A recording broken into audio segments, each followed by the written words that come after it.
নতুন করে শ্রম বাজার খোলার সম্ভাবনা ও প্রতিনিধি দলের মালয়েশিয়া যাওয়ার খবরে আশাবাদী এ খাত সংশ্লিষ্টরা। তাদের দাবি সরকার যেন কর্মী স্বার্থ রক্ষা করে নতুন চুক্তি করে। অভিবাসন ব্যয় কমানোর পাশাপাশি সিন্ডিকেট মুক্ত শ্রম বাজারের দাবি রিক্রুটিং এজেন্সির।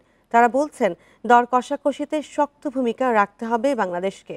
কর্মী পাঠানোর ক্ষেত্রে সংখ্যা নয়, মানের দিকে জোর দেওয়ার মত বিশেষজ্ঞদের।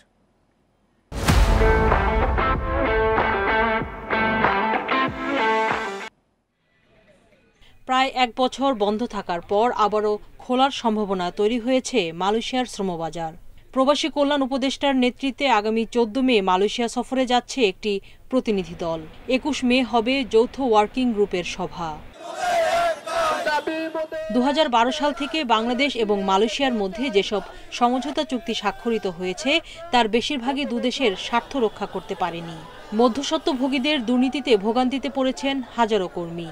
2021 সালের চুক্তিতে রিক্রুটিং এজেন্সি নির্বাচনের ক্ষমতা যায় মালয়েশিয়ার হাতে। নির্বাচিত 101 এজেন্সির সিন্ডিকেট অভিবাসন ব্যয়কে নিয়ে যায় 5.5 লাখে। আর মালয়েশিয়ায় গিয়ে কাজ না পেয়ে অনিশ্চয়তায় পড়েন অনেক কর্মী।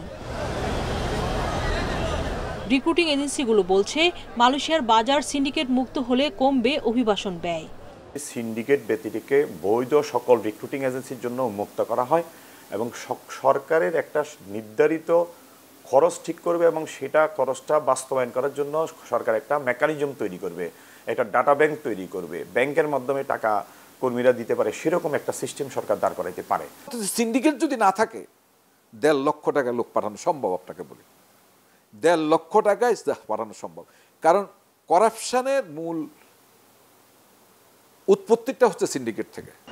মালয়েশিয়ার সাথে নতুন চুক্তির ক্ষেত্রে তড়িঘড়ি না করার পরামর্শ বিশেষজ্ঞদের। সিদ্ধান্ত নেওয়ার আগে আলোচনা করতে হবে বিভিন্ন অংশীজনের সাথে। এতগুলো টাকা খরচ করে যারা গেছে তাদেরকে কর্মের জিনিসগুলো নেগোশিয়েট না করে নতুন করে এক ধরনের আবার একটা প্রিকারিয়াস মাইগ্রেশন ডিল সরকার করবে, এটা খুবই আত্মঘাতী হবে আমার কাছে মনে হয়। Number of migration is not important, আমার কাছে সবচেয়ে ইম্পর্টেন্ট হচ্ছে কতগুলো আমি ডিসেন্ট মাইগ্রেশন আমি হ্যাপেন করতে পারলাম।